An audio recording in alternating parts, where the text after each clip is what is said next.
ಚಾಮರಾಜನಗರದ ಮೈಸೂರು ಭಾಗದಲ್ಲೂ ಕೂಡ ಭಾರೀ ಮಳೆ ಆಗ್ತಾ ಇದೆ.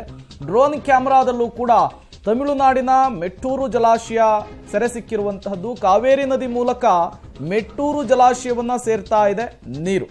ಮೆಟ್ಟೂರು ಡ್ಯಾಂನ ಮನಮೋಹಕ ದೃಶ್ಯ ಡ್ರೋನ್ನಲ್ಲಿ ಸೆರೆಯಾಗಿದೆ. ನೋಡುಗರ ಕಣ್ಮನವನ್ನ ಸೆಳೆಯುತ್ತೆ. ಮೈಸೂರು ಚಾಮರಾಜನಗರ ಭಾಗದಲ್ಲೂ ಕೂಡ ಮಳೆಯ ಅಬ್ಬರ ಮುಂದುವರೆದಿದೆ. ನೀವು ಕೂಡ ವಿಜುವಲ್ಸ್ನಲ್ಲಿ ಗಮನಿಸ್ತಾ ಇದ್ದೀರಿ.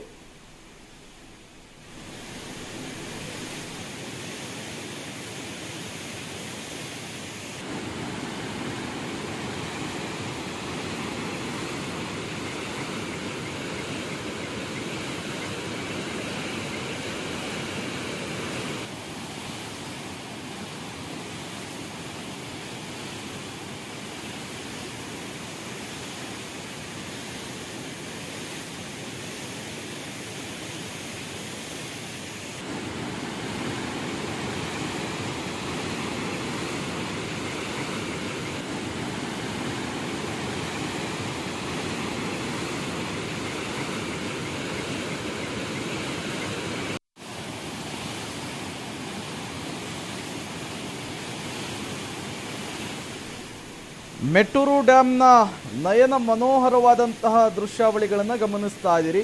ಭೋರ್ಗರಿತಾ ಇರುವಂತಹ ನೀರು ಒಂದು ಕಡೆ, ಮತ್ತೊಂದು ಕಡೆ ಆ ನೀರಿನಿಂದ ಹಾಲ್ನೊರೆ ಹೋಗ್ತಾ ಇರುವಂತಹದ್ದು. ಸಂಪೂರ್ಣವಾಗಿ ಆ ಕಣ್ಣಾಯಿಸಿದಷ್ಟು ಉದ್ದಕ್ಕೂ ಕೂಡ ಬರೀ ನೀರೇ ಕಾಣಿಸ್ತಾ ಇದೆ.